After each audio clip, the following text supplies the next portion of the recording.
Welcome into the Casual Gaming Conversation. I'm Connor. That's Nick. This is your weekly gaming podcast from Co-op 64. Today we are doing reviews for Romeo is a Deadman, Reanimal, and Mario Tennis Fever. But before we get into that, Nick, how are we feeling? Tired. I was up very late last night playing some Mario Tennis Fever. And then it was fun to roll credits on Reanimal this morning with Brady. Shout out Brady being my co-op partner on this channel. It feels like for a lot of these games. I'm doing all right though.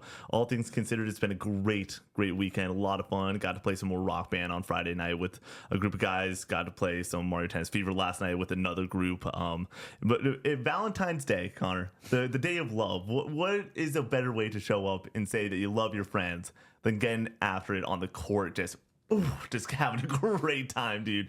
Mario Tennis Fever. We'll talk through all that it offers. Rolled credits on that at like midnight, but there's a lot of content in this game that's not just the story mode. There's a lot of content in this game that's not the free play mode. I'm excited to talk about all that and more with that game and Reanimal with you today. But all things considered, dude, doing all right. Weird that there's no football on. That's the big moment where it's like, hey, if you're somebody that hates when we talk at the start of each podcast about football, you got like 7 months without it. You're welcome. But yeah, no, I'm pretty stoked for the spring, the snow. It's gone. Yeah, finally rained. So nice. Oh man, like you're able to go outside and like take a breath of fresh air and not be afraid that you're gonna slip on ice. I'm doing all right though. How about you, man? I feel like we're in fake spring right now. It's gonna get cold again, I'm sure. I imagine we get like one more dusting of snow at some point. It's gonna be March 28th. And we're going to get 2 inches of snow, and it's going to be -1 degree. So that's just how it goes here in the Midwest. Yeah, I'm doing well. Laura's out of town this weekend, so I've just been hanging out, playing games, getting some chores done, going on some runs with the nicer weather. That's been really nice. But yeah, just been getting through Romeo all weekend. Yeah, I'm so excited to hear about your review with this game. As someone that you've been talking to just through the journey of playing this, and like also just you had a moment where like, I just am curious what anyone thinks about this game. Like, because I feel like there's such a broad spectrum where people are landing on with this one. So curious to see where you end up on it. And I can understand any perspective on this game, honestly. Like, we'll dig into it, but I feel like there's some people who are going to absolutely hate this thing and some that are going to just completely fall in love with it. So you'll have to wait to find out where I landed for a few more minutes. But let's just hop into the housekeeping. This show is made possible by all our lovely supporters over on Patreon. You can get this show 3 days early. You can get the Casual Gaming News Conversation 3 days early. And you can get bonus episodes of the Casual Gaming Conversation each and every week. We do spoiler casts on that bonus episode. We have a Q&A coming up with Nick this upcoming Thursday. You can still write in on those. I'm going to record that Tuesday morning. Just a heads up. We posted an episode last week about breaking down our predictions for what we think the top 20 best-selling games are going to be for 2026 and drafting that. And we're going to revisit that at the end of the year and see who was the most correct. So that was a lot of fun. So dozens and dozens of hours over there when it comes to the bonus episode of the Casual Gaming Conversation.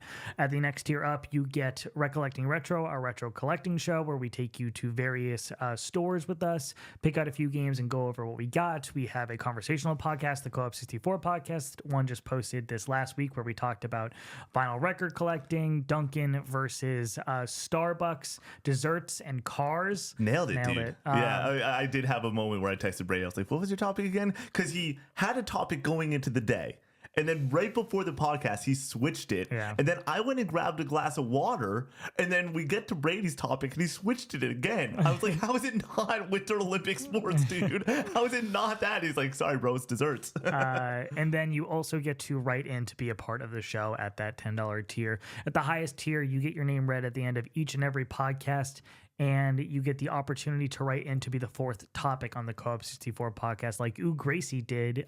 They had the topic of dream cars, and we just expanded it to just cars broadly. Because we're not car people. Yeah. That's we've seen that, like, we were like, okay, how long can we go about dream cars? And the conversation was short. Because, like, all of us buy used cars, and all of us are very happy to be buying used cars. So we had a great conversation there, though. I wouldn't go as far as to say that I'm like anti fancy car, Yeah. but I personally, like, to each their own, but like I think that is a purchase that I feel like is entirely unnecessary. I just need a car to get me from point A to point B. If it's fuel efficient and reliable, that's all I care about. It could be a toaster on wheels. I don't give a shit. So yeah, shout out to Gracie for writing in, and shout out to everybody who supports us at that highest tier. Then on the Twitch side of things, we are streaming Mario Tennis Fever this week. Tuesday and Thursday, Nick is continuing on with Returnal in preparation for Saros in April, right? Yeah, April 30th. Wow. And I am playing Dark Souls. We are almost or just about over halfway through that game. It's been a journey. It's been a struggle, but we're getting there. Real quick, there's bonus streams happening left and right. We just did one of Connor playing Resident Evil 8 in VR. That's on the Twitch archives and will be up for a couple weeks. It was so fun. Connor had a great time. I am smitten with that experience. I am itching to get the headset back on and hop into the world of RE Village. Yeah, but just a heads up, like, for the next couple months, we still have a bunch of bonus content. Connor's going to be doing a crazy long trophy stream. We're going to be doing a podcast about the Super Mario Galaxy movie when that releases. Thank you so much for your support and making all those extra pieces of content happen. And we just want to make sure that they're on your radar. And the best way to make sure that they're on your radar is either signing up for free on Patreon or heading over to the Discord. We have a community of over 3,000 members. We hit a new milestone, very exciting, where you can interact with everybody, talk about games, movies, music. I was raving about Nirvana, the band, the show, the movie, and the movies channel. Dude, what a fucking film, dude. I have not been able to stop thinking about this movie, and I'm gonna go again. I just don't understand how they made it. There's like at least 30 different parts of that movie that I'm like, I legitimately do not know how this happened. It must be all visual editing tricks. Yeah. But as it's playing out on screen, it's confusing. It's like, how? What is going on here? I have not had the feeling that I have watching this movie in the theater ever. Like, I've never, the first 20 minutes of this movie, there are certain things that I'm like, I am so confused. I'm laughing my ass off first, but I'm so confused on how any of this is even remotely possible. And it's all just two dudes want to play at the Rivoli, dude. It's a great Rivoli, dude. It's a great time. I did convince somebody to go and see it. I was like, going blind. They have no idea who Nirvana, the band, the show is at all. And they were like, that was unbelievable. Great flick. Go check it out. It's so much of it is technically real. Yep. And that makes it like the question of what is real and what is not pop up into your brain constantly throughout this movie. Like, do they time travel, dude? You convinced me. Yeah. It's so good. We're talking about Discord right now. Oh, the movie channel, yes. Yes, and we also do community game nights. We're playing some Overwatch with the new major updates. They dropped the 2. It's called Overwatch now. We got to check out what's going on over there with all of you. It's going to be a lot of fun. Merch, we have t-shirts, hoodies, and mugs if you want to support the channel that way. Leave us nice reviews over on Apple Podcast services. It gets the show out to more people, and we really appreciate that. And we are doing a meet and greet around PAX East. So if you want to meet us and hang out with the community, you do not need to be going to PAX East. You don't need to pass to the convention. But if you're in the area and you want to hang out, it will be on the weekend of PAX East. That's Saturday, I believe the 28th, off the top of my head. So that is literally like a month and some change away, though. Get excited. Alrighty, let's hop into hot takes. I have one this week. Nick does not. My gaming hot take is more of just a rant, a complaint about the discourse surrounding art styles in gaming going on right now, where we are writing games off solely because of their art style all the time, seemingly, and I'm sick of it. This conversation has come up around Marathon. Every single time I see a video on TikTok or YouTube or whatever and go to the comments when the video is about Marathon, all the comments are talking about how terrible the art style is, how it looks like Legos, how it looks like Roblox, and man, I cannot disagree more. But even if you feel that way, I don't understand why we are letting that be the end-all be-all of if this game is going to be good or not. Like, does it look fun? Does the moment gameplay look enjoyable? Does the shooting look satisfying? And to me, yes, it does. I think this game looks incredibly fun, and it's in a genre that is super popular right now in extraction shooters. And I look across the aisle at Arc Raiders, and I think Arc Raiders has a very bland art style, but the reason that that game is so popular is because the moment-to-moment gameplay is incredible, and I think that could be the case here for Marathon. I don't want to write that game off, and I don't think it's fair to write that game off just because of that art style. You look at Horizon Hunter's Gathering as well, an art style that I personally don't really enjoy, but what they're selling there when it comes to the gameplay and the loop and what it's pulling from being a Monster Hunter style experience, an Elden Ring Night Rain style experience, I think that sounds incredibly fun.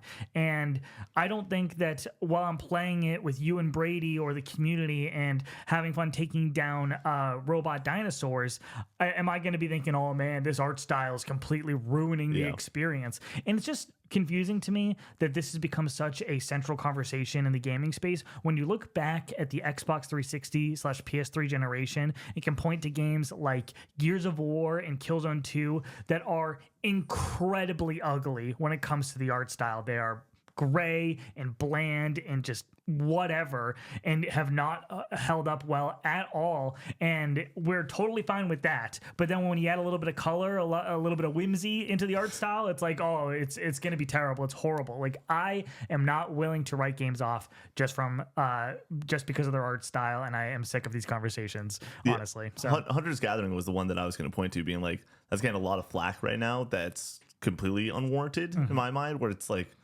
does this game sound awesome? There's 10 minutes. They showed 10 minutes of, hey, this is what we're doing. This is game mode. This is how this is going to work. This is the gameplay loop. And it's like, the only thing that they're in that 10 minutes saying initially is, hey, this is what the game looks like. And if you see that game, you're like, that thing sucks, and don't listen to the 10 minutes, you're probably going to miss out on something that seemingly is really well done and really well polished. Looks like Horizon and Guerrilla as a whole are going pretty full force in this game. It's a massive undertaking. Seems like a robust experience with a ton of different modes as well, which you can't say the same for something like Monster Hunter or Elden Ring Night Rain.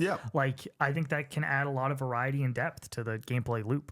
So I'm super into this. But like, a lot of people are just being like, yeah, the art style looks cartoonish. It's also like, do you not like fun? The classic line with you and Mario Odyssey, it's like, I like to have a good time. I don't know about you. Why does everything need to be everyone ultra high graphics, gore, and murder, dude? Like, why can't we just have a good time? And I do think that Horizon is going to be, for Hunter's Gathering, I think it's going to be a good time. Then when it comes to Marathon, I am so sick of the art style conversation. Game has color and looks dope. Like, why are we... I think people just like to hate everything when it comes to certain things. Like, the critique is just weird too. It's like, okay, Hunter's Gathering does kind of look like Fortnite. Does Fortnite have like an atrocious art style? Like, I don't think that it's necessarily offensive by any means. I think it is what it is. You don't care about it, but it is. Because it's fun. Because it's fun. I don't think that this is a horribly offensive looking video game when it comes to Horizon. And then when it comes to Marathon, I'm like, any comparison that you're making, it isn't like horrifically bad. I can look at a game like Sons of Sparta that came out recently and got shadow dropped and be like, okay, it is a little bit gray, it is a little bit bland. Played a couple hours of it. I'm like, the gameplay isn't hooking me. But I wasn't going to write off this game solely due to the fact that the color palette is a little bit bland and the pixel art isn't the most impressive pixel art like on the planet. So I love the take. Alrighty, Nick, you finished Reanimal this morning, played through it with Brady this weekend. How are we feeling about it? I think that Reanimal is very okay. I'm going to give this one a 6.5 out of 10. First and foremost, the art style in this game is great. I think that this is something that we've seen before in Limbo and then in the Little Nightmare series. My big issue with the art style, though, is it's not as impressive as it once was. We've been down this road enough times now. It's not going to be like, hey, you have to play this game in particular to get this art style best served, but it still is very impressive. It's horror, it's dark, it's gritty. It puts you in a spot of uncomfort the entire time you play it as you go and around this world with your companion. But when you're also playing this game with a companion, it's hard not to just be like, oh, that's all right. Like, it's not as horrific as it would be in a single player experience. And it's also not as horrific as it was back in 2015 with Limbo and Inside around that indie time period. And then you get into the gameplay. I think that this is the most lackluster part of this game. Co-op gameplay, we are in a post-Hazelight era. We all love It Takes Two and Split Fiction, and so when you get your hands on the sticks of something like this, you don't expect it to be peak gameplay all the time 24/7, but you do expect to be engaged during your experience. And I hate to say, I just was not that engaged the entire 4.5-5 hours that this took Brady and I to complete it. Whether it is just the general platforming sections, which this game asks you to do time and time again. Hey, there's a scary monster, run away from it.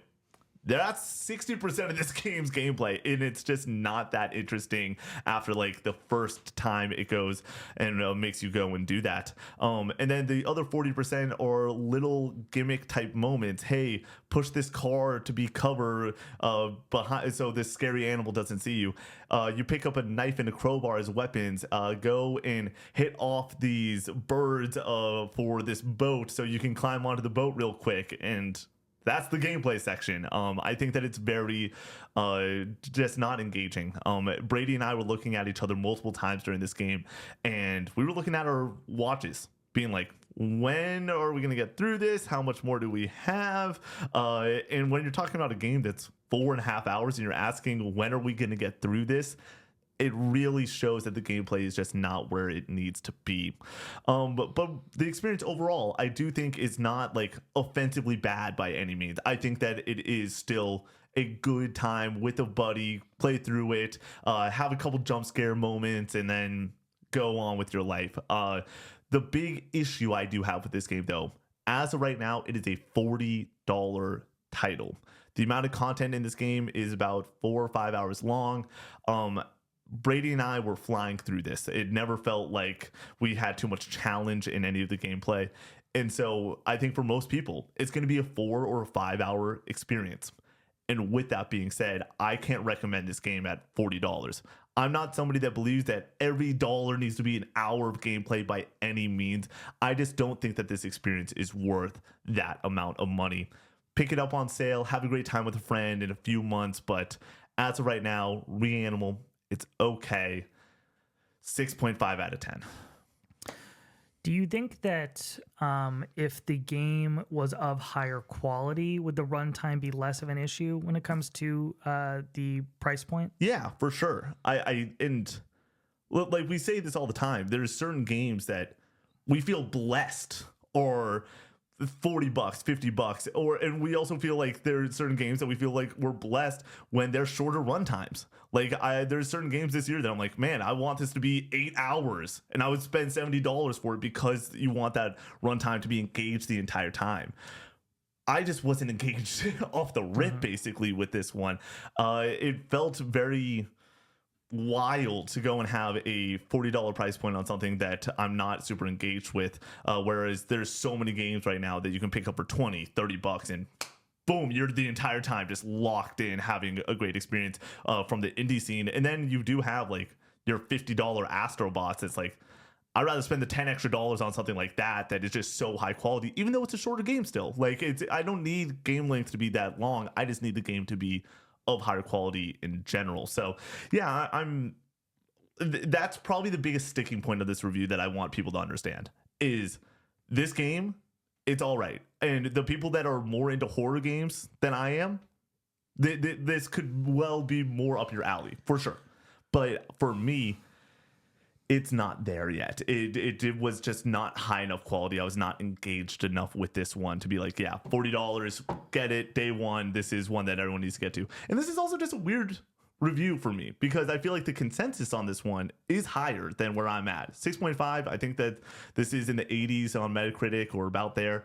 But for me, I'm just like curious of how they got to that level of scoring, because the art style, impressive, the gameplay, not so much. We always say it's really hard for me, especially, to not love a game when we're playing it together, having a great time. You, me, Brady. Brady and I started this game on a Friday night, hanging out, start of the weekend, highest energy that you can have two gentlemen have going into a playthrough. I'm leaving, I'm taking the trash out. Brady's walking in with a couple snacks, and I literally was like, let's go. Like, this is going to be awesome. And 2 hours into it, we were like waiting to go and grab some dinner with some friends, and it's like, I'm getting a little hungry. Like, and that's just not what you want from an experience like this. So yeah, the gameplay length isn't the end all be all of why this game is not where I want it to be. It's more so what the game actually is. I've always said the games should just be as long as they need to be. I do think you should price accordingly, generally speaking, but if you are presenting a 4-hour incredible experience, I'm willing to pay a little bit extra if it's of a really high quality and something that's gonna stick with me post finishing the game. Yeah, and speaking of post finishing the game, I think that this game is one where there are supposedly deep themes. It's going after it's trying to be an artsy fartsy type game. I think that it misses the mark on what it's trying to go and have the player think about. I think that that's twofold. Also, one, you're trying to have deep themes in a game that is co-op centric. You run into the issue that I bring up with Split Fiction of Brady and I are talking about the weekend. We're talking about dinner. We're making jokes to each other about the game, though, too. Like, we're like, oh, man, like, that animal looks wild. Like, we're having a great conversation. And so it's easy to go and have, like, the player miss those themes when you're having the co-op experience. And then also, I just think that the themes that they try to go and have the player understand are either too obtuse and not interesting, or they're too spoon-fed, and that makes it not interesting. Like, we've already retreaded this water in like so many other games, and so what you get is just something that I'm not going to be thinking of. Like, I want a game like this. Inside is the prime example. I think about Inside as this artful, maybe think well past rolling credits for weeks on end. Really, really love that game, and that game's shorter than this. I would spend $40 for a game like Inside. Like, I really, really love that type of experience that really makes you think. I mean, my favorite movie of all time is Inception. That movie's all post-game thinking and conversation.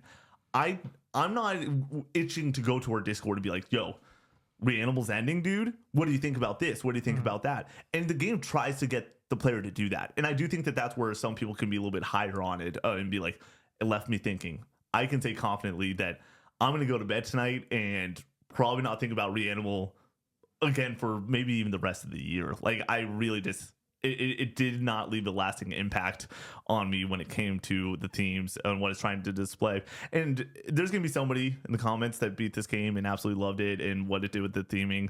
And they're going to be like, you just didn't get it. I'm like, I should have been able to get it more. And that's an issue where if you go and give me a game like Inside, I think that the themes are pretty apparent, but they're also not like, hey, this is exactly what we're doing. Reanimal, I think the last hour of this game especially this is exactly the theme we are trying to display. And now think back to some of the stuff you went through and all that, but this is the theme that we are trying to display. And I'm like, that's uninteresting. That's a big issue. But yeah, I don't really have a ton. Like, I'm stoked to hop into Mario Tennis Fever with this one, but I don't have a ton more on this. Let's bring in Cannon Fodder Games real fast then. He's curious about the multiplayer versus single player experience. Very curious if you find a major difference between Reanimal single player versus multiplayer. Been thinking about trying and usually play with my sister, so curious if you tried both ways and if it altered the experience much. Brady and I did not try the single player at all, mainly just due to runtime, trying to get this done before the pod and everything, and I'm obviously also reviewing Mario Tennis Fever. I can tell you what was happening, though, in the single player experience. I could pretty assuredly assume what was happening when it came to the single player experience, and I think that you can play this game single player and have a good time with it. Do you feel like you're missing out, though, if you don't play it? I don't feel like you need to play this game co-op, and you can play this game single player and maybe even potentially have a better time because you're going to be locked in on some of the themes that it's trying to go and toss your way, especially early on in the game. But I think that this game is better played as co-op, just because co-op games, couch co-op, going through an experience, a horror experience. How much fun is it to watch a horror movie with friends? Just in general, you get the laughs, you get the conversation. But going through a single player, I can imagine it being very, very solid when it comes to what the gameplay is trying to do. And I don't think that one way is necessarily going to be better, but I prefer co-op games and stuff like that. If you are like, I only can play the single player, should I go for it? If you have a lot of interest in this and this is your genre and all that, I would say, yeah, but it comes with those caveats, right? Mm-hmm. Where it is, you need to have a lot of interest. You need to probably have played some of the Little Nightmares games, because the Little Nightmares games are well touted as being like phenomenal when it comes to those first two. Maybe give those a crack first before you hop into this, because you probably, one, can get it for a little bit cheaper, and two, you have across the board praise that you understand it's going to be awesome for this style of game already. Yeah. And then when it comes to single player, it's also like Inside, Limbo, all-timers. Like, go and hop into those before you give this one. But I wouldn't be shocked if, hey, I've already played all those games, I'm looking for that thing that's similar. Is this good enough similar for a single player experience? I'll be like, yeah, once again, the game's okay. It doesn't do anything offensively bad. I was never bored. We're going to talk about, with some Mario Tennis Fever stuff, some of the lows that a video game can have. We will get there on this podcast. This game has none of that. There wasn't moments where I was like, all right, like, if we don't finish this game right now, this is brutal. But there was a time where we went and looked up the guide and we're like, okay, how much time do we have left? We have an hour and a half left. Okay, good. Like, I'm all right. We can move on from this one. Yeah, that's a bad sign. Yeah, you don't want that in a game. Right. But once again, like, I think that Brady and I are both going to look back at this being like, hey, you remember when we played Reanimal? Yeah, good time. Like, that was a decent weekend. Not a bad way to spend a weekend. I also, like, we were talking about it. It's Valentine's Day weekend when we were playing it, and I'm like, I could easily see this being a fun date night for Valentine's Day. A couple gamers hopping in, being like, hey, let's go and play something like this. And you would have a good time. Like, with the significant other playing this, you're not going to have a bad time playing this game. The game is quality, but it's just all right. It's just very okay. 6.5 out of 10 okay. All right, Connor, you have played Romeo as a Deadman. I'm very excited to hear your thoughts on this one. Where are you at with it, and what is your score? Yeah, I went on quite the journey with this one. There was moments that I was playing Romeo where I thought to myself, do I hate this game? And then there was moments where I was like, is this the greatest game of all time? Like, do I love this? And I settled in at a 7 out of 10. This is my first foray into the world of Suda51. He's got a major cult following that he's accrued over the years. And I've heard great things about No More Heroes, Lollipop Chainsaw Killer 7, but never made the plunge into one of his games. So it was nice to finally get one under my belt. And I like this game. I think it's going to be difficult to recommend, but I think for those it's for, it's very much going to be for them, and it's going to be their shit. So let's hop into the positives here. The highlight of this game is definitely the presentation and the number of art styles and the creativity on display. The hub section, your ship is in this 16-bit style isometric viewpoint where you get to like run around, do a bunch of little activities, upgrade your guy, upgrade Romeo, and that's really enjoyable and cool, and that's very different than the 3D spaces that you're running around in, and those areas are very varied as well. You go from like a retro style 90s mall. There's a full section that is horror coded, like you're in this like asylum and you're doing this like cat and mouse style gameplay where you're hiding from this big monster and trying not to get seen and make your way through this environment, and that's really cool and different.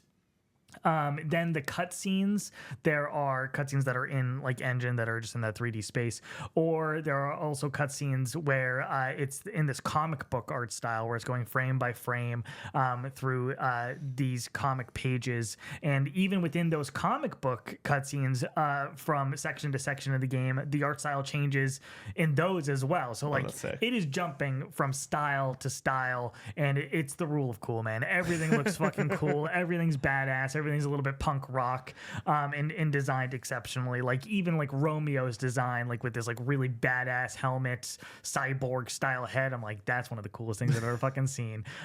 So yeah, this game is incredibly cool, incredibly stylized, and that's definitely the highest highlight here for me. And then when it comes to the gameplay, I don't want to talk about the like the core gameplay because that's going to be in the negatives. But when it comes to the different systems in this game, I think that's a really high point as well. There are so many like little aspects that are fun to dig into. My favorite being the upgrade system for Romeo. It's not like a normal upgrade system where you're like putting skill points into like a skill tree or anything. It's super weird and creative where it's like this maze that you have a little guy and a like amount of fuel that you get from just accruing experience and points and taking guys out in like the core gameplay loop, and you utilize those points to launch your dude through this maze and through the different like upgrades. So like you can upgrade your health, get a faster reload speed, get more pots or capsules in this game to give you more heals. And those upgrades feel very tangible and satisfying to get, but like the way that you're getting them is super unique and cool. And it was such a joy to go into a menu and upgrade your guy, which I feel like I can't say for many games, like where like that's like a major highlight. And then there's like this farming mini game where you're growing these bastards, which I'll talk about more in the core gameplay aspect. But the bastards are like little minions that you can call upon in battle, but you get seeds as you're going through these different environments. You can go back to your ship, plant these seeds, and then when you come back after a mission, they've grown and you can go harvest them and then utilize them in normal battle. There's also a cooking mini game that's like a WarioWare style, and you are cooking katsu curry, and it's in the art style of like a really high quality retro anime. And I'm like, that food first of all looks fucking delicious, and the mini game is fun in its own right, where it's just a timing mini game, but like I just mainly wanted to engage with it because the fun mini game and it just looks so fucking cool or whatever. And I feel like that can be said for most of the game in general. So I really appreciate all like the number of systems here. None of them are like super high quality outside of the upgrade system, but I did appreciate the variety on display. When it comes to the story, I would say that this is kind of in the middle of a positive and negative. It's nothing to really write home about. The overall plot is fine.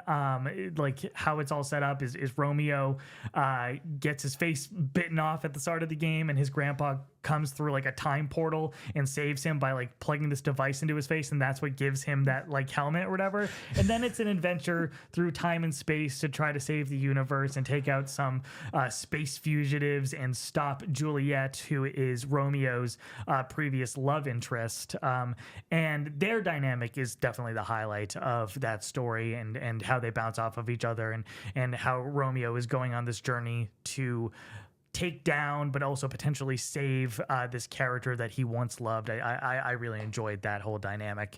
And that leads to the negatives here. The core gameplay of this game, the hacking and slashing, is pretty fucking mid. It's just not in depth or engaging. It's very basic. You have a light attack on square, you have a heavy attack on triangle. I found myself just constantly just spamming away square. Like I didn't feel like there was like any combos to learn or any depth to these gameplay systems, but it looks cool. And as you are slashing away, you're filling up a gauge, your blood gauge, which then can be used by pressing R1 once it's charged up to do this like massive AoE attack. And that starts fine when you're using it on a few guys and exploding them with this attack. But as the game progresses and you get more and more enemies on screen, and you can utilize it on 15 enemies in front of you, and you watch all of them explode and pop in this like geyser of blood and pixels and particle effects, it looks fucking awesome. It feels satisfying. And that was a nice elevation and growth for the gameplay. But even that tires. Like you get to that point probably like 5 hours into this 10-hour experience, and then it doesn't really get much better from there. Yeah. You also have guns to sprinkle in between your hacking and slashing, where you have certain enemies that have like weak points for you to shoot, and it'll do like more massive damage and take them out quicker. it's not necessary to engage with that. You can just hack and slash or use the blood gauge to take these guys out, but it adds another layer to and it adds some complexity to that gameplay loop. But the guns don't feel fantastic, and the enemy variety and where they are putting these like weak points, like there's not actual variety there, where like the enemy looks different from enemy to enemy, and the location is changing on their body where you have to shoot, but it's not like you are asked to really like interact that differently from enemy to enemy based off of where that point is. It's like find the thing, shoot the thing, and okay, well now the thing is changed to a different spot. The enemy looks completely different, like and is well designed and looks cool, but like I'm not asked to like really, oh, now you have to like shoot 3 different points off of them at once, or like this one's more spongy and it's going to take more damage. It's like, nope, just shoot the thing, find the thing, shoot the thing, and it stays the same even as they throw new enemies at you. And I found that just kind of redundant and boring. When it comes to going through these spaces outside of the hacking and slashing and shooting, there's like surface level basic exploration to find some like collectibles, to find some like cooking items, to find those seeds for those mini games back at your ship. But outside of that, there's some like light puzzle solving when it comes to the exploration, where you have to go into subspace. And these situations come up when you hit a roadblock in the main environment. You're like, okay, I can't progress, got to go into subspace. And then you will go through subspace and you'll pop out the other side in a different area past that roadblock. And it repeats that constantly throughout this game. And the big issue with that is that subspace sucks. Like it like all the visual creativity and fun and whimsy that is seen throughout this game is completely removed from subspace, and you're spending probably 30% at least of the game in subspace flipping 4 switches or doing this like really basic task or mini game to progress in subspace. And this area might as well be a fucking gray box for all I care. Like it is visually completely uninteresting and not fun to explore, and very repetitive with what it's asking you to do. Like every area is go to the area, hit a roadblock, go to subspace, get 4 keys, unlock the final boss, and take out the final boss, rinse and repeat. That's the entire structure of the game, except for a few areas where it, like that horror area was a big highlight for me, mainly because you don't have to play the game, or you don't have to engage with the gameplay. Like it takes away all your guns and weapons and everything, so you're just forced to go through and play that cat and mouse game. And it's like, oh, this is refreshing. I don't have to play the boring gameplay anymore. I really think this game is more than the sum of its parts. There's so much good here that I really appreciate a lot of what it's doing and a lot of what it brings to the table. And it makes me overlook a lot of the issues that it has when it comes to a moment-to-moment gameplay experience. But like I said at the top of this, I think this game is really difficult to recommend. Like if you're somebody who's very gameplay focused, and I think most gamers are, you play the game to play the game. You don't play the game to look at it. But when it comes to looking at this game, I think it's very fun, like a very fun audio visual experience. It's just sucks that you have to slog through a lot of gameplay sections that aren't incredibly enjoyable. So if you're somebody who really heavily weights audio, visuals, creativity, weirdness, you want to play something really fresh and new, and if you haven't played a Suda 5.1 game, I think this is a good place to start if that piques your interest. But if you're somebody who very heavily cares about gameplay, I think that this is going to be a miss for some people. All right, well, that sounded batshit insane. Like, I don't think it's for me. We were talking through just the process of this weekend of who's playing what and everything, and at the end of the day, I don't think that a game that is that uninteresting when it comes to the gameplay at certain sections is going to be for me. But the real cool stuff, man, maybe I want to try this one out. Maybe I want to give it a shot for a couple hours and just see what's up with the opening of Romeo. Do we want to hop into some Mario Tennis? Let's hit the court. Let's hit the freaking court. I don't even know where I want to start. Mario Tennis Fever is a very good video game. And much like your review of Romeo is a Deadman, comes with a lot of high highs and a lot of low lows. So this is going to be very informal. Go kick your feet up, hang out with me for a little bit. Let's go on the journey that is Mario Tennis Fever. story mode, adventure mode in this game, the single player experience is one of the rudest things the game has ever done to me in my entire life. Because the first half of this experience, about 3 hours of solo gameplay, sucks. It is bad. And how much solo experience is there? There's actually a decent amount outside of that. We'll hop into it. But this is adventure mode. This is your core, hey, go and play this, engage in this game solo, have fun. And the first hour and a half, like this is how you roll credits in the game, right? The first hour and a half is offensive. So if you watch any of the trailers, you know that the adventure turns Mario and Luigi into baby Mario and baby Luigi. And the adventure that you need to go on, it starts out with a training montage. You need to go through the academy and become an A rank player. So what we're going to have you do is we're going to have you take quizzes. You take quizzes in this game, Connor, about tennis and Mario Tennis.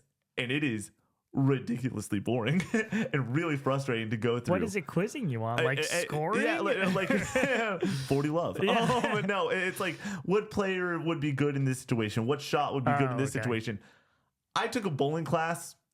I'd rather take a bowling class than do these quizzes. So like it's really, really boring shit. So yeah, that's extremely boring. The other aspect of what you're doing in this academy is not playing a lot of tennis. It is going in, doing a small mini game, which vary in the amount of fun. Some of them are not painstakingly boring. Some of them are. And then after that, you will go back to a machine that is serving you a ball that you need to go and do a certain shot 7 or 8 times. And doing that, I don't know, 20 times over, of being like, hit 20 lobs. After I learn how to do a lob, I don't want to hit 20 lobs. Like I feel very content with being like, all right, get me to the next thing. Get me to the next fun thing. So the first hour and a half of the story adventure mode here, really not great. You do get the opportunity every now and then to play a 3-point, a 5-point match against people, but it's not like a consistent fun time. In the moments that I'm playing it, I am having fun when I'm playing the actual tennis, but it's also not the best. But what's the solution here? I feel like they want to give a different experience than what you're getting just playing regular matches. Yep. In the single player mode. So like, would it be best to just do like a tournament bracket and that's it? So, and have they already done that and they don't want to tread the same ground? So there's also a tournament mode in this game that is exactly that. So this is an alternative, and I want to hop into all this. Like there's so much. Another big issue with this though is the first hour and a half. This game's all about the fever rackets. They don't give you a goddamn fever racket for the first hour and a half.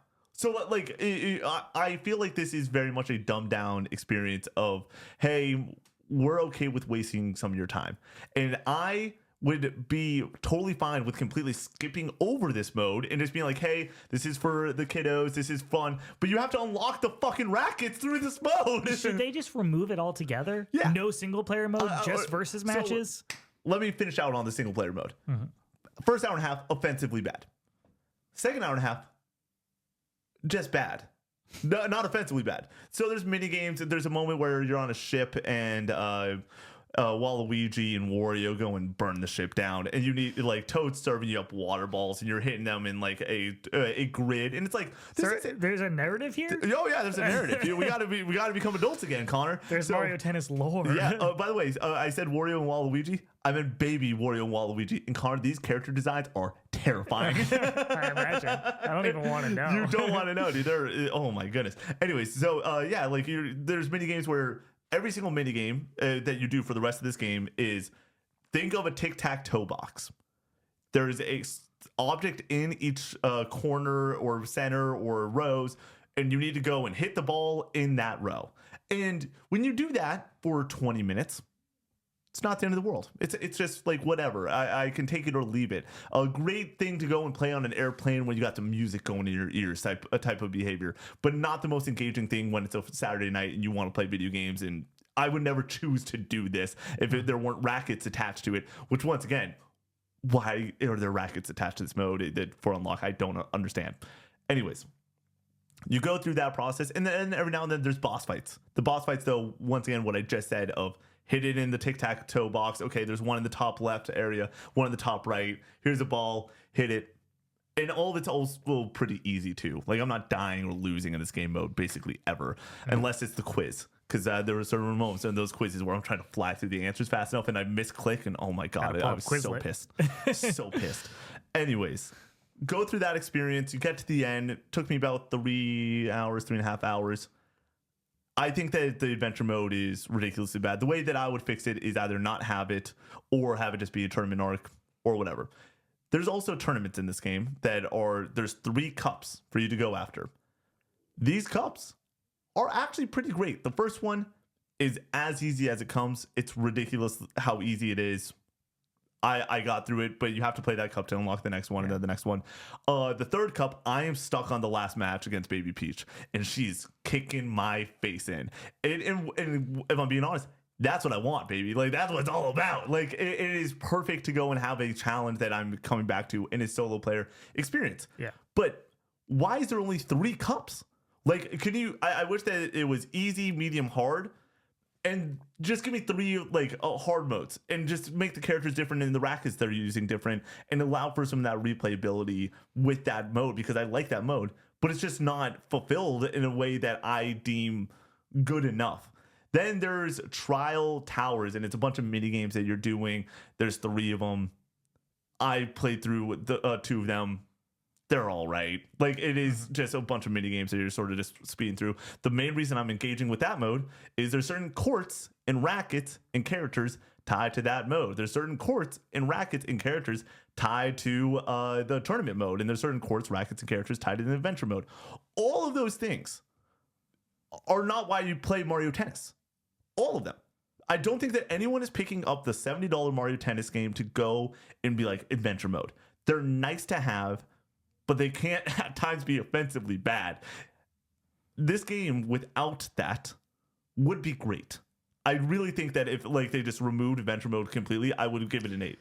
But it's there, and I have to play it to get the shit that I want. Yeah, but then would it be panned for not being content complete? But I'm fine with it. Like, just give me more tournaments. I feel like we're fine with that, but I feel like reviewers across the board would mention that. It's one mode. It's barely anything to do. But give me more tournaments. Give me more trials. Give me more things that are actually going to be fun in playing this game.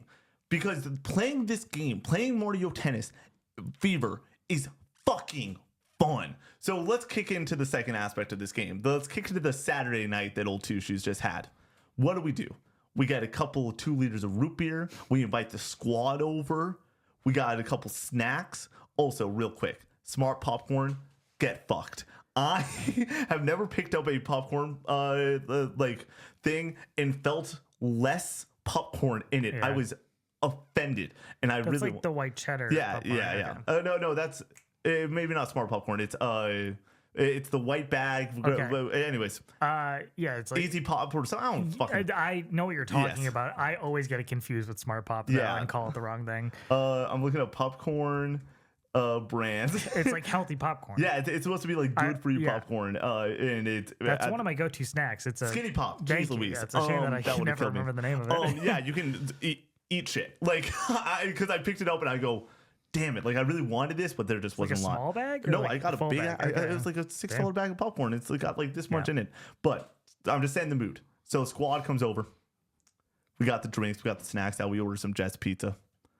And we throw on in the background Weezer Blue. Great call. We're blasting this music. Having the best way a bunch of single people can spend a Saturday night. Because Valentine's Day, it's Valentine's Day. It's Valentine's Day.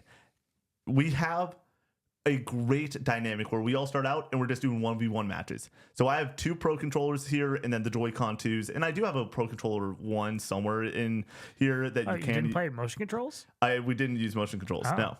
Because this game is not designed for motion controls, to be frank. So you go and you pick this up. You're having a great time. And immediately, it's so intuitive for everyone that plays this. There was people that played that were not gamers, and they were able to pick it up and have a great time.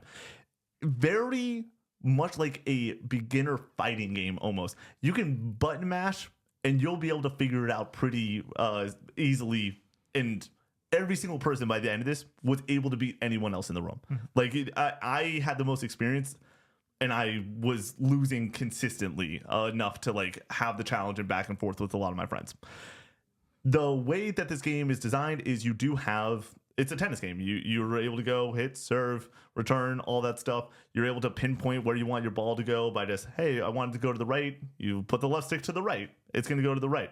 Left stick to the left. It goes to the left. Very basic, easy, fun. And when you were just playing normal tennis without like fever rackets, we did one round with no fever rackets. It's a lot more fun with the fever rackets, Connor. But we did one round without it. It's still a very competent, fun tennis game you can have a great time with.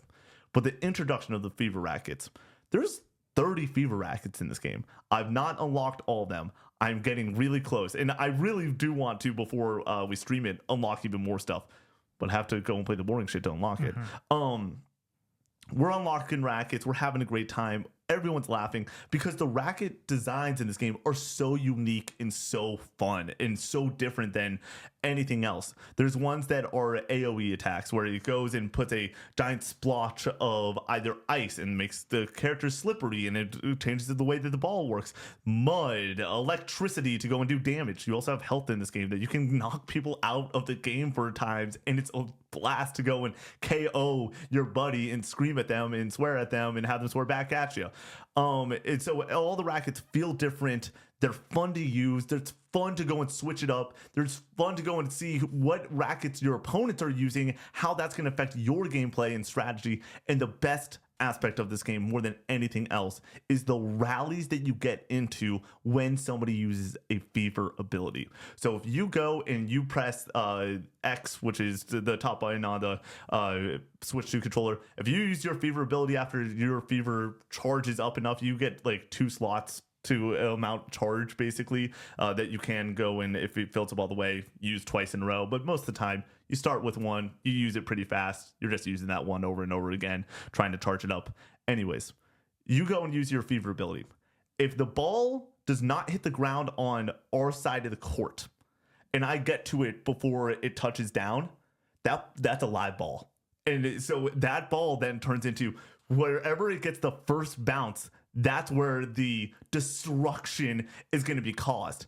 And this causes the perfect amount of chaos and fun and tension in a tennis game that we were all having a phenomenal time. My buddy Jacob, shout out, loved using the mud racket. So it would put a blotch of mud on the opposing team's court and make the ball, if you hit it into the mud, very slow. Also, if you're running in the mud as the people that are trying to receive the ball, you're also slow and you're taking some damage to your character. A lot of fun, great mechanic. When that mud ball got tossed in the air, it would be a blast just trying to get it back over the net. And then you're both at a certain point playing pickleball, just trying to make sure that we're not the person where it first touches down. That's where the strategy really starts to kick in with this game too, where, okay, everyone's going close to the net. I'm going to lob one over their head. All right, everyone's leaning back a little bit, trying to stay in that middle line. Maybe I go in and do like a drop shot and have it be a little bit too close to the net for the person that's stepping back a little bit. That back and forth, kinetic ass gameplay is freaking awesome. The Mario Tennis aspect, when me and the boys are on the court, is a great time. This sounds like Mario Kart World all over again. Where like, it's like nobody's playing Mario Kart World for the open world part. But it's part of the game. So you have to talk about it. Yeah. And so I think that I can't wait to play this with you and Brady on Monday. Like, I think that that's going to be a hoot and a half, dude. It's going to be so much freaking fun. I also do want to say, if the rackets and the characters and the courts were not tied to other modes to unlock, and if me and my buddies were just able to play this game and find ways to go and unlock each racket just by playing the game, this would also be like an 8 or an 8.5 for me.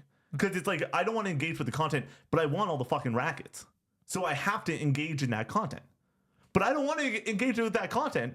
So now I'm doing the boring thing that I don't want to do. I stayed up till 2 a.m. last night doing stupid aspects of this game, trying to unlock more shit. And the entire time, Connor, I am fuming. Like, I don't want to be doing this right now, but I have to do it. But not only just to review this game fully and have a good time with it, but like, I wanted to go and find the fun in some of these game modes. And I'm not able to find a lot of the fun in like 4 of the game modes that exist out here. Once again, tournament mode, once I get on that hard difficulty with the final tournament, good time. The first 2 tournaments, it was a snooze fest. I'm just mopping these fools. And so I want there to be that challenge. I want there to be that moment-to-moment gameplay that I'm like, yeah, this is there in a way that is not just me and my buddies, but it's really just not there. And then when it is me and my buddies hitting the court, and when we hit the court, and when it's PAX East and I pull out the Switch 2, I'm so stoked to pull out the Switch 2 and be like, hey, Fever Rackets on it. Like there was, I listened to Kind of Funny talk about this. They're like, yeah, the Bullet Bill's OP. The Bullet Bill's so OP. That racket, it legitimately should be banned and should not be part of this game. But it makes the game, when you need to go and fly through some things, really easy and such. I think that the house rules, having fun with your friends on a Friday night, if you're looking for something on the Switch that is that party game atmosphere, and you are not in love with Mario Kart World, what that product is when it comes to playing with your friends, I think that this is awesome. Is there online? There is online. I did not hop into any online, but apparently it runs great. Switch 2 online just across the board right now is kicking ass. Like they figured it out. But yeah, I think that right now this is, as a party game, exactly what it's supposed to be. Let's bring in some write-ins here from Mega. I'm a fan of the Mario sports games, but tennis has always been the least interesting to me. Is there any reason to pick up the game if I don't usually care for the Mario tennis games? You're playing tennis still. Yeah. Like, you are playing tennis still. Don't get me wrong. That is the core gameplay loop. I do think with the Fever Rackets, and like, as someone that's played a good amount of aces, like, I think that it's switched up enough where this is a new experience. It feels more like a party game too. So my question to you would be, what do you like in your Mario sports games? Do you like the technical ability of what the you're doing in some of the soccer games, where when we play Strikers, there's always that great moment where we remember there's items in the game, and that's where the chaos really begins. But I think that Strikers is, without the items, like a very competent soccer game, and is technical enough where you're having fun. But like Mario Super Sluggers, if you're a fan of that one, dude, Grandpa Toad doing crazy ass pitches, and there being a lot more of the party atmosphere and the different gameplay that makes it not really a baseball game. It's more of a baseball structure for chaos. If you're into that aspect, this might be for you with the Fever Rackets and with the roster. Also, roster, great. Like, there's a plethora of characters. There's a lot of characters to unlock. And the unlocking process of the characters, sometimes it is, hey, just play matches. And I'm like, that should just be all of them. Like, just let me unlock all the characters in the rackets and the courts by playing a bunch of matches with my friends. Or have it be available to the other stuff too, but like, also let me do it the way I want to. This game removes that choice from you. I think the roster's great. The way that you unlock those characters a little bit less so, but at least there's the variety too in your players, and how like every single match is going to be different because of the different rackets, the different courts, the different players. It really is a blast. And so if you're looking for that type of experience, the party type of experience, I think that it's going to be really up your alley, even if you're not the biggest fan of tennis. Yeah, I think that's important to know. Just with sports games in general, and in Mario sports games, like, I feel like I'm not coming to those because I like tennis or like baseball. Like, I'm going because I want to have a crazy, chaotic, fun afternoon with friends. And like, I played tennis when I was younger and enjoy the sport well enough, but like, I feel like I'm getting a completely different experience playing Mario tennis, or probably any other tennis game, Wii Sports tennis, that I do, and like it for different reasons than I do like real regular tennis or whatever. So you got another write-in for me? From Mitchell, I hope after Mario Tennis Fever, Camelot bring back Golden Sun. So Camelot, the studio that makes all these Mario sports games, known for the well-beloved classic RPG series on the Game Boy Advance, Golden Sun. I think they made a couple of those games.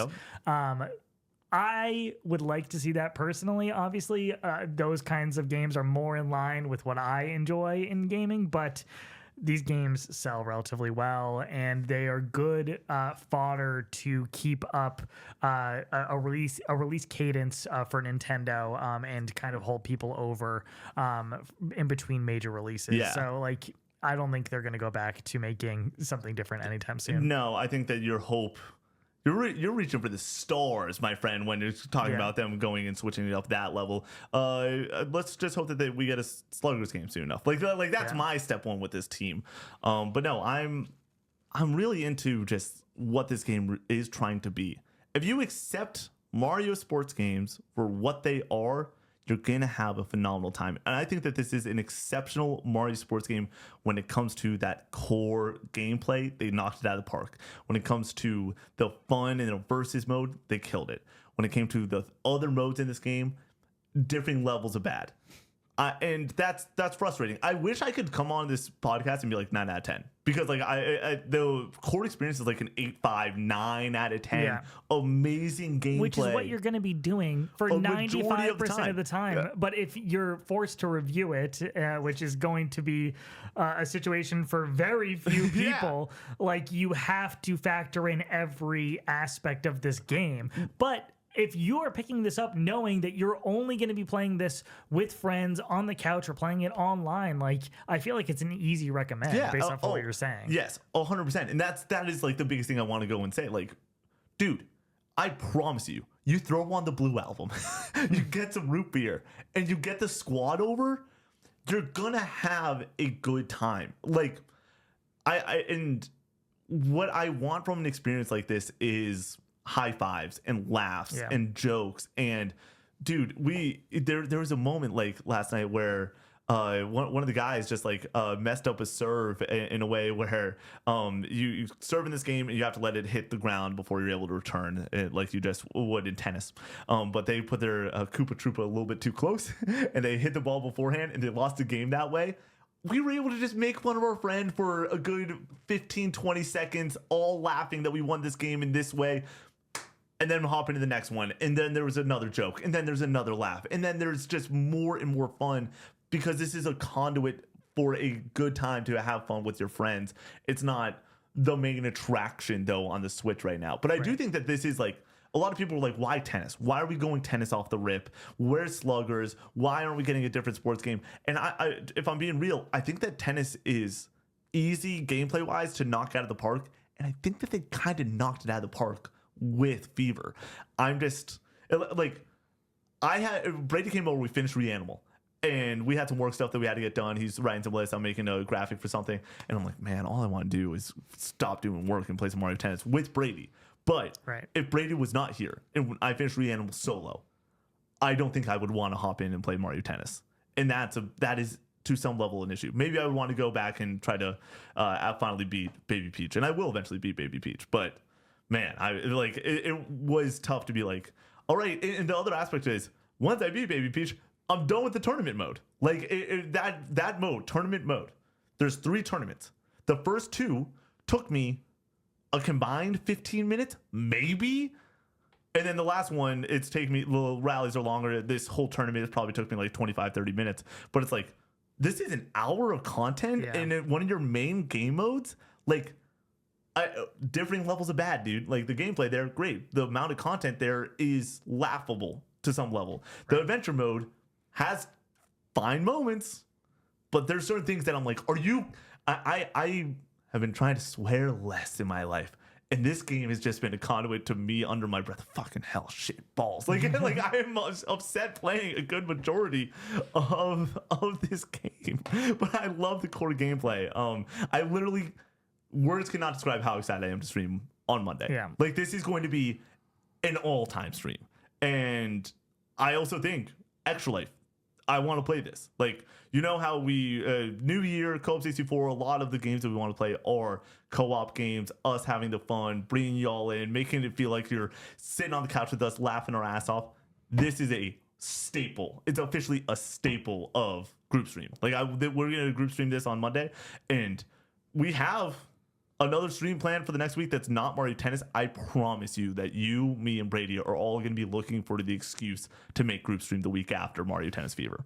That's like, so please don't. I like that. Of course, we put scores on reviews and everything, and that's sort of part of the job. But if you heard what I was saying, you're like, damn, that sounds like a good time. Like, I would love to get some friends over. Listen to that aspect of the review, please. If you're like, I picked up a Switch 2, I have Donkey Kong Bonanza, I'm looking for another single player experience, run as far away as humanly possible from this, unless you're like, oh, I'm gonna get sweaty on the online mode. But online in any Nintendo game gets immensely sweaty really fast with metas and stuff like that. Mario Kart turns into a shit show immediately. Like, So just have that expectation. And if you do so, you will be rewarded and you will be thankful that you hopped into this for a little bit of time. All right. You want to draft? Let's draft it up. Do you want first pick? Yeah, I do. All right. I really do. Today, we are running it back, doing another PlayStation 4 Games Draft. You cannot draft what we picked in the first video, so that will be showing on the screen now. You cannot pick any of these games. So, Nick, you have the first pick. My first pick is a game that I did not play when we did that first draft, and I would have drafted it in the first 1, 2, or 3 picks, for sure. It's Undertale. The ultimate indie game. When I think about indie games, I think about Undertale. I think that Undertale, when it comes to art design, music, gameplay, it's all unique, it's all crazily stylized, and it is so damn good. Undertale with my first pick. With my first pick, I'm going to go with Shadow of the Colossus remake. Bluepoint did an excellent job remaking one of the most beloved PS2 titles of all time, and bringing it into the modern era and freshening up those visuals, but maintaining the core of the experience. And I think that this is a very special game that everybody needs to play at some point in their life. With my second pick, I'm going to pick Spider-Man, arguably Insomniac's best outing yet. Incredible open world to swing around in with a fantastic, epic, emotional story to boot as well, and great combat. So yeah, Spider-Man, second pick. Damn. I forgot that we didn't pick Spider-Man, but we're normally not the Spider-Man guys, so that makes sense. With my second pick, I'm choosing another indie game. I'm going to choose Celeste. What a brilliant... I picked Celeste last time. You did? Yep. With my second pick, I had to draft up for a moment. I did not... you must have picked it really early, too. With my second pick, then, I will choose Control. This is a game I beat very recently, and I absolutely love what Remedy has done to my brain chemistry. There is no one that tickles the brain more for me personally in the industry right now than Remedy with games like Alan Wake 2 and Control. It's weird, it's chaotic, and it's awesome. Control with my second pick. And with my third pick, I'm going to choose Resident Evil 2 Remake. I think that this game, when it comes to game design and the RPD, is so freaking interesting and cool. And any excuse to play as the ultimate badass Leon Kennedy will always be a good time. That is my third pick. With my third pick, I'm going to take Uncharted Lost Legacy. I think this is arguably the best Uncharted game. I know that's an unpopular opinion, but I do believe that because I think it takes the entire Uncharted experience and boils it down into a more truncated package, but doesn't water down the experience at all. It's giving you really high quality set piece moments. Some of the best set pieces in the entire series are present in Lost Legacy. Tells a great story centered around Chloe, a fan favorite character. Lost Legacy with my third pick. With my fourth pick, we're going to go with a PlayStation 4 launch title, a smaller, lesser known title that I really love. Shout out to Housemarque and Resogun. Arcadey goodness, man. This was Housemarque's bread and butter back in the day with stuff like Dead Nation and Super Stardust, but I think Resogun might be their best outing in that genre to date. I think this game is so replayable, so fun to go after high scores, and I had a blast playing this at launch on the PS4. Totally forgot Resogun existed. That's a great pick.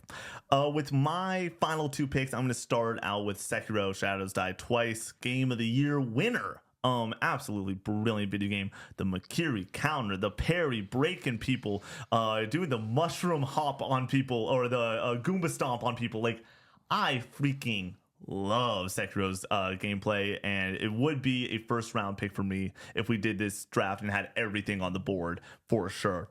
And then with my final pick, I'm going to choose Mortal Kombat 10. This is a fan favorite pick. This is a personal pick. I don't care. Mortal Kombat 10 freaking rules, dude. I think that fighting games have elevated in such a way in the modern era where Mortal Kombat is not appreciated enough. I'm a Tekken guy now. I'll play Street Fighter now before I'll hop into MK1.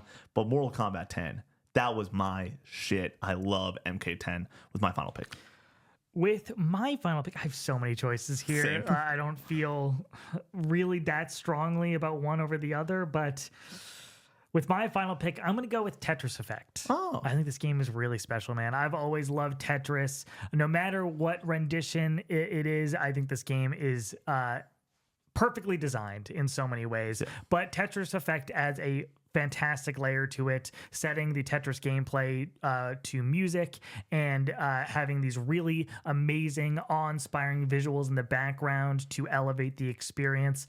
I am playing it in VR, man. 10 out of 10, 11 out of 10 experience, transcendent, life-altering, amazing Tetris Effect with my final pick. I have so many fucking games left, dude.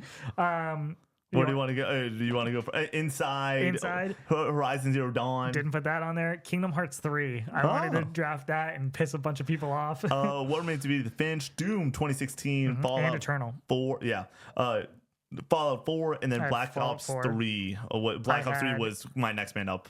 I think I was between Tetris Effect and Ratchet and Clank for my final pick, the remake. And then I also have Resident Evil 7 and Battlefield 1. RE7 is a weird one for me. I think that when we're drafting Resident Evils, when we're talking Resident Evils, I go and grasp RE7 before I think about RE2 remake. RE2 remake might be the better game more than Resident Evil 7. It's really close. Well, I agree with that. But man, like Resident Evil 7, how it revitalized the franchise and how different it is from the other entries that came before it. Like, it might as well be a different series. Exactly. But it still has Resident Evil flair to it. It's with like the scrounging for ammo and the survival horror aspects. Yeah. Wait, is there herbs in 7? I don't know. No, it's just the mad ball. Yeah, right. Oh man, the first person hands of Ethan Winters. Jeez Louise. I gotta play that in VR. Like after playing 3 hours, 4 hours of RE8, you can imagine. Pay me to play that in VR, dude. It's terrifying. Yeah.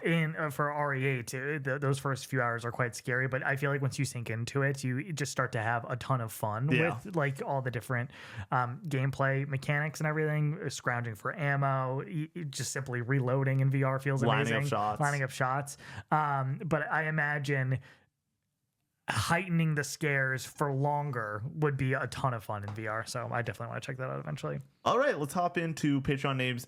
Thank you so much for your support over on patreon.com/Cope64. You keep the lights and mics on here and allow us to do this. And your support in the past 45 days, just like the start of this year, has been extremely humbling. So thank you so much. Shout out to amazing members like Roland K.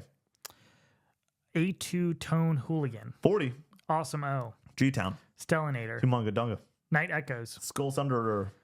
Caleb Beef. Squidalicious. Silent Hills X. Blake is a dog. Cash R. Chipoy Jake. Cood. JQP. Pagey. Pigeon Power. John Byers. Tyler. Sir Shellis. Raincoat. Choozar. MG Dunbar. Mr. Munchies. Malcolm the Dog.